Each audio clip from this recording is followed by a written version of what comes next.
Yes, good morning sa ating mga kababayan sa Bicolandia. Magandang umaga po sa inyo lahat. Thank you for having me in your show again. And again, good morning to everyone. Ayun. And thank you again, Professor Proy, ha? At least through via Zoom tayo ngayon, ano? At least for now. And ngayon, Professor, well, unahin ko na agad. Kasi I know mamaya-maya, magsisimula na naman. Ano na eh, around 9 na. Sir, magsisimula na naman yung another impeachment trial. So ngayon, Professor, unahin ko yung parte ng inyong assessment, yung analysis natin sa parte ng ika-70 na impeachment trial. Lalo na, at dito halos sinasabi kasi, nag-isa, ano, o yung term is parang nagluluto nag-isa ang hostile witness na si Special Disbursing Officer Gina Acosta sa parte ng nangyaring impeachment trial kahapon.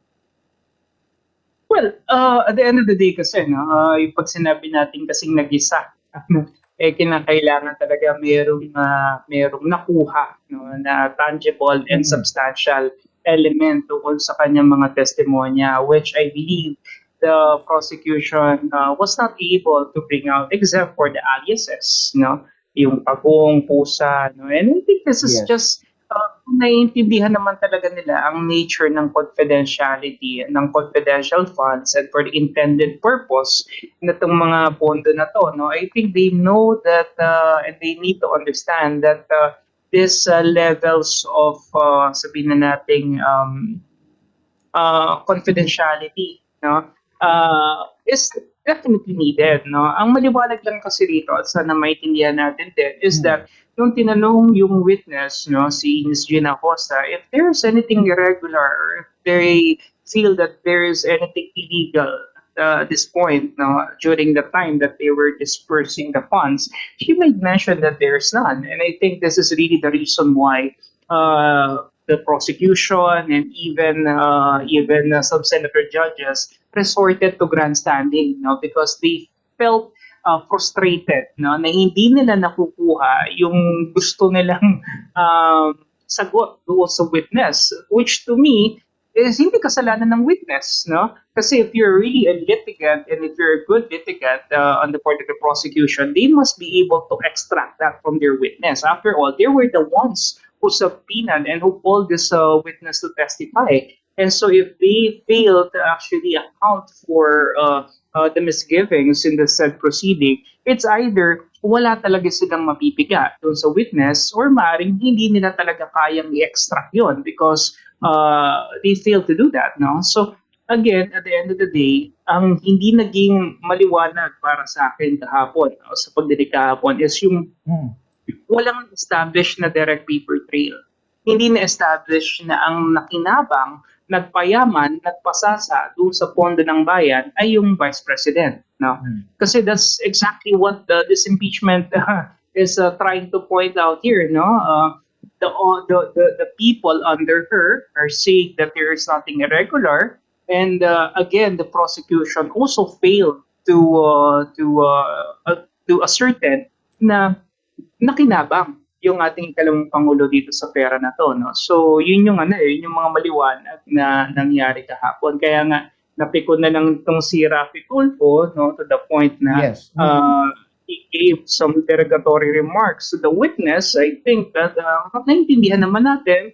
I think he's really frustrated because of the much money, effort, resources that they're putting in this impeachment wala silang napapalat, wala silang nakukuha, talaga naman nakakainit ng ulo yun. Ayun. Okay, attorney. Well, dito attorney, well, yung nasabi niyo na walang na-establish na direct lalo na dun sa paper trail dito attorney. Well, dito pa rin sinasabi na kumbaga masyado lang talagang matigas at ito si hostile witness natin na si SDO Gina Acosta na parang ang sinasabi is parang scripted na kumbaga parang alam niya ng kumbaga every step of the way kumbaga coming from the prosecution questioning questions from the prosecution alam niya na yung sasabihin na always wala siyang alam talagang kumbaga yung paulit-ulit nga daw na only Colonel La Chica knows Yeah. yung gagawin dun sa confidential funds. Prof, ano yung ano lang natin dito? Ano yung insight trend natin dito? Then I think the next bold move on the part of the prosecution is to call on La Chica. Di ba? I think that's the next rational step. Yes. Kasi if they were not able to extract anything from Acosta at sinasabi nga niya na kay La Chica, siguro kinakailangan kung ako sa kanila, para lang ma-establish yung train of thought at hindi ma-impede yung momentum. Kung meron man silang momentum na build kahapon, kasi patawag na kagad yung La Chica para malaman natin, di ba? Kasi nga, hindi natin po pwedeng sabihin na scripted or something like that. And to dismiss the witness as if she is being told to say things. No? Remember that you are under oath, no? And you might be charged with perjury if ever na talagang nagsisinungaling ka or talagang may pinagtatakpan ka rito. No? So I think to dispel that the witness is just being given or being provided a script, I think that's a not very good generalization on the part of the prosecution or on the part of the allies of the administration. Ang sa akin kasi, kung matibay at mahusay ang abogado, and I'm referring to the prosecution, kahit gaano katigas ang witness, meron kang butas na makikita dyan. And I think right now, hindi nila ito nagawa. Maaaring nga binabanggit ko sa kaninang interview, hindi naman nakikita yan sa kapal ng makeup, kung masyadong makapal ang makeup ni Atty. Bikutan, hindi nangangahulugan na mahusay din siyang abogado. Ayun. Alright. Okay, Attorney. Professor. Well, dito rin, Professor, yung isa sa mga, kasi ito talaga halos more on dun tayo sa parte ng mga halos in debate ngayon, sa social media, both in social media, and as of now, sa mga media outlets. Isa doon sa mga napansin is the irrelevance daw. The term is irrelevance kasi doon sa mga naging katanungan ni Senadora Amy Marcos na regarding sa, kasama nga yung pagtanong pa sa pamilya nung hostile, nung witness, is it okay ba? Okay lang naman mga gano'n na mga questions to the kasi kumbaga as a senator judge dapat nagtatanong ka ng mga relevant questions na talaga more about dun sa discussed na yung Article 1 which is the misuse of confidential funds. Yeah, actually hindi naman bago, marami sa ating mga senator judges talaga is nagagamit yung panahon na binibigay sa kanila for iba paglalatag ng kanilang mga agenda, yung iba politicking, yung iba naman siguro grandstanding. And I think it's wala naman na po siguro nakitang mali doon sa ginawa niya na kinamusta lang naman niya yung asawa. Maaaring nabalitaan niya yung kinalala. Kasi mahirap siguro para sa isang testigo na iwanan yung iyong mahal sa buhay na nakikipaglaban para sa kanyang kalagayan. Kasi I understand may cancer yata, if I'm not mistaken. Tapos nandito ka sa Manila at humaharap ka bilang isang testigo. I mean, yung pagharap lang bilang isang testigo, that in itself is already puts a lot of pressure onto the mental health of the person being asked to testify.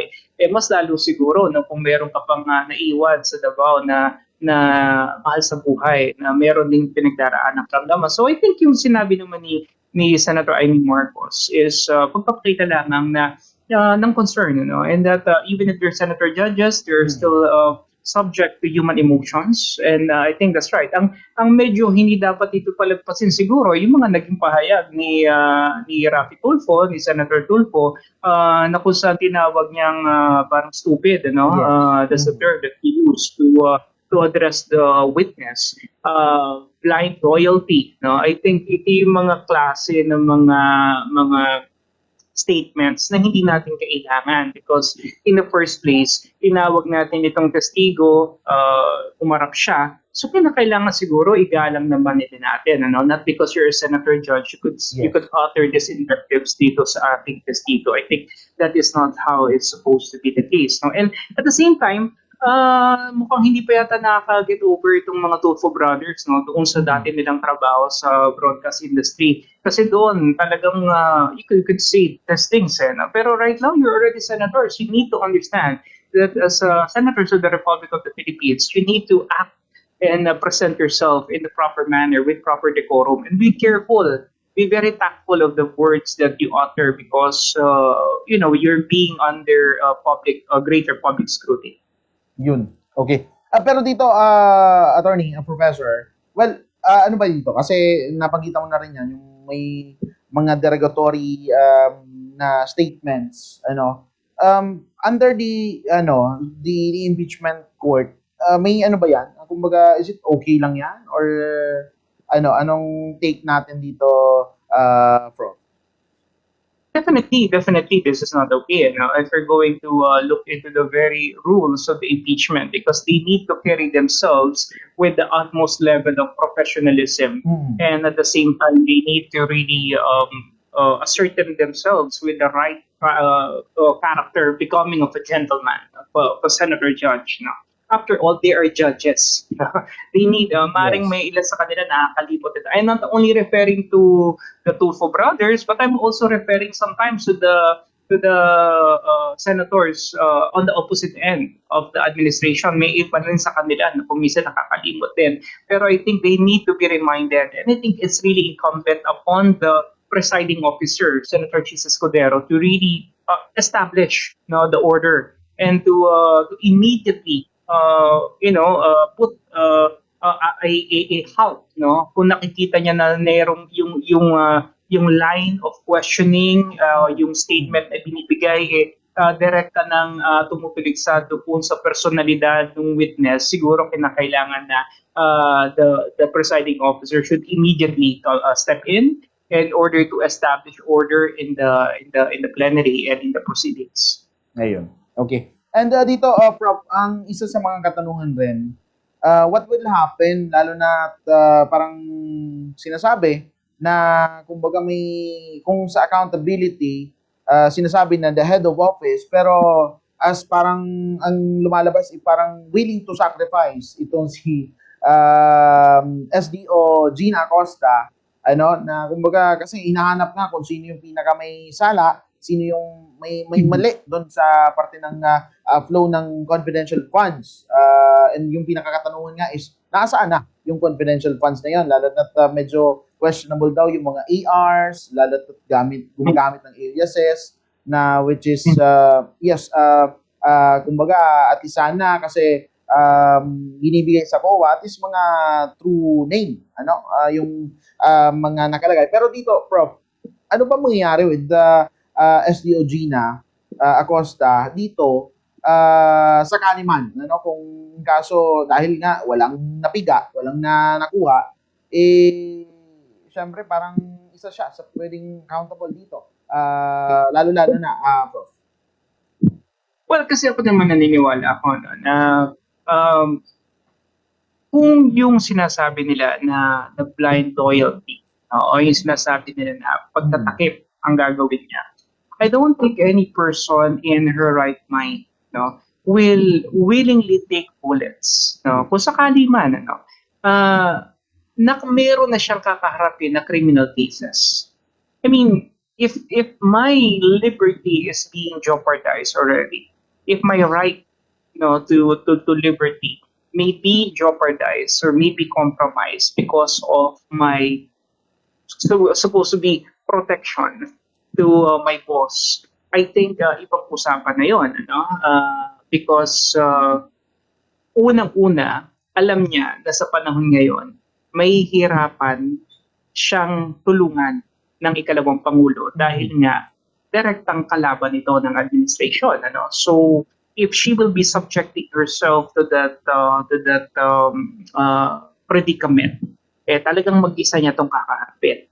So, in short, andun yung kanyang paninindigan at makikita natin at talagang maaring totoo yung sinasabi niya na either wala talaga siyang alam, na ginawa lamang talaga niya yung alam niya na regular na proseso at hindi siya natatakot na kung masasampahan man siya ng kasong kriminal later on, maaaring haharapin niya naman to ng walang inaasahan from the Vice President. So, yun nga, ang premise ko rito is that kung talagang pinagtatakpan na niya ang Vice President, may hihirapan siya if she will be facing a criminal case later on by her lonesome. No? So she needs to really think twice, no, many times over kung gagawin niya ba to. Ngayon, kung hindi talaga siya nagsisinungaling at mayroon talaga siyang wala talaga siyang tinatago dito, then Mm. paninindigan niya yan hanggang sa criminal court. Yun. Alright, Prof. And siguro, Prof, well, lalo na maya-maya, magsisimula na rin yung impeachment trial, yung another impeachment trial. Ano yung naasahan natin dito, lalo na isa sa mga ipipresenta na testigo is with SDO, DepEd SDO Edward Fajarda. Prof, ano yung nakikita rin natin magiging flow dito, lalo na isa bago magtapos yung impeachment trial kahapon, napag-usapan na possible nga itong pagsumpi na rin kay Colonel La Chica, Raymond Dante La Chica, Prof.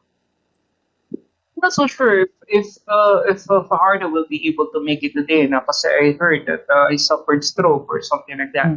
I think he was given September 7 yata for his reappearance, and I think his Okay. health will be okay.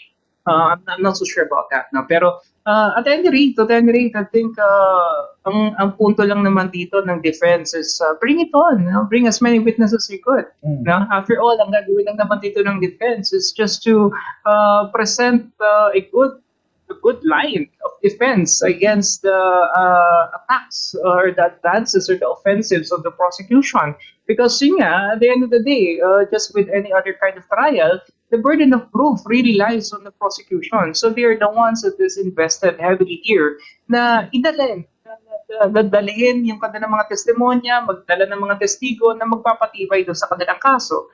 Na sa ngayon, sa tingin ko, no, after several days of the impeachment trial, mukhang wala pa naman talagang groundbreaking at talagang masasabi natin matibay na testigo o testimonya na naipapahayag laban sa depensa ng ating dalawang pangulo.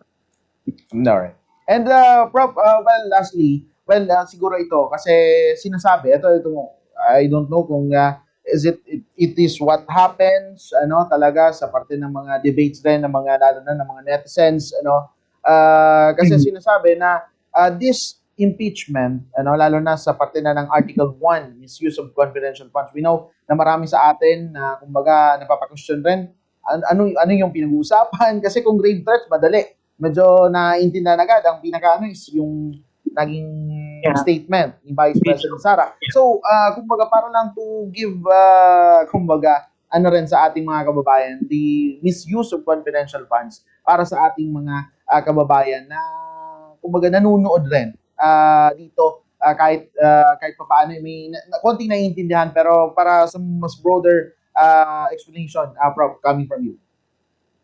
Well, basically kasi pag sinabi natin kasing confidential funds, dapat alam natin yung pinanggagalingan nito, no, the Joint Circular Memorandum 15.01. Maliwanag naman doon yung binabanggit. Bakit may confidential funds at bakit may mga ahensya ng pamahalaan na binibigyan nito, no? And then the part of the Vice President, when she was the Deputy Secretary, I think the confidential funds was really utilized, no, in order to free our schools from the threat of communism, particularly coming from the recruitment na ginagawa ng New People's Army. No? And syempre, the confidential funds was used to actually neutralize these advancements na ginagawa nitong mga makakaliwang grupo na to. No? Kasi kung hindi, maraming mga kabataan natin ang may hikayat. No?